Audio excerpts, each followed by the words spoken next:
අයිබෝවන් සමුපකාර අධ්‍යාපනය සඳහා වන ශ්‍රී ලංකාවේ ප්‍රථම YouTube නාලිකාව වන කෝප් එඩියු TV වෙත ඔබ ඉතා සාදරයෙන් පිළිගන්නවා. මම මේනක හර්ෂාන් දසනායක. අද මම කතා කරන්නේ සමුපකාර සමිතියක විගණනය මත අධිභාර පැනවීමේ ක්‍රියාවලිය සම්බන්ධ තුන්වන අදියර. මුල් වීඩියෝ දෙකක් මගින් ඔබට පැහැදිලි කරා සමුපකාර සමිති පනතේ 44/6 වගන්තියේ ආ සහ ආ යන වගන්තිවල දැක්වෙන කරුණු සම්බන්ධව. අප මේ වීඩියෝ මගින් දැන් පැහැදිලි කරගමු සමුපකාර සමිති පනතේ විගණනය මත අධිභාර පැනවීමේ ක්‍රමවේදය කොහොමද සඳහන් වෙන්නේ කියලා. මේ සම්බන්ධයෙන් අපි කරුණු එකින් එක පැහැදිලි කරගමු. මේ සම්බන්ධයෙන් මම සමුපකාර සමිති පනතේ 44/6 වගන්තියේ ආ සහ ආ යන වගන්ති දෙක සම්පීඩනය කර එක් වගන්ති ඉදිරිපත් කරමින් ඔබට සමුපකාර සමිතියක විගණනය මත අධිභාර පැනවීමේ ක්‍රියාවලිය සම්බන්ධව සාකච්ඡා කරන්නට බලාපොරොත්තු වෙනවා. ඒ තමයි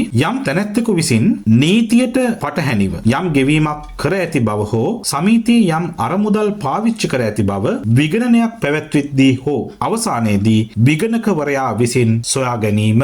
ඊළඟට එය රෙජිස්ට්‍රාර් වෙත වාර්තා කළ පසු රෙජිස්ට්‍රාර් විසින් එවැනි සෑම ගෙවීමකටම හෝ අරමුදල් පාවිච්චි කිරීමකට ඉඩ නොදිය යුතු අතර නීති විරෝධී ගෙවීම හෝ අරමුදල් පාවිච්චි කිරීම කරන හෝ කිරීමට බලය දෙන තැනැත්තාට එය අධිභාර කළ යුතුයි. ඊළඟට ඒ තැනැත්තාගේ නොසැලකිල්ල හෝ විසමාචාරය හේතු කොටගෙන දරන්නට සිදු වූ යම් ඌනතාවයක් හෝ පාඩුවක් සහ ඒ තැනැත්තා විසින් ගණන් දැක්විය යුතු වූ නමුත් එසේ ගණන් නොදක්වන ලද යම් මුදලක් ඒ තැනැත්තාගෙන් අය කරගත යුතුයි. ඊළඟට ඒ එක් අවස්ථාවේදී ඒ තැනැත්තාගෙන් අයවිය යුතු මුදල සහතික කොට තම තීරණය රෙජිස්ට්‍රාර් විසින් ලියවිල්ලකින් ඒ තැනැත්තා වෙත දන්වා යැවිය යුතුය. ඊළඟට යම් අධිභාරයක් කිරීමට පෙර රෙජිස්ට්‍රාර් විසින් හෝ ඒ වෙනුවෙන් ලියවිල්ලකින් බලය පවරන ලැබූ යම් තැනැත්තෙකු විසින් සුදුසු යයි සිටිය හැකි යම් කරුණු සම්බන්ධයෙන් කරුණු කියා සිටීමට හෝ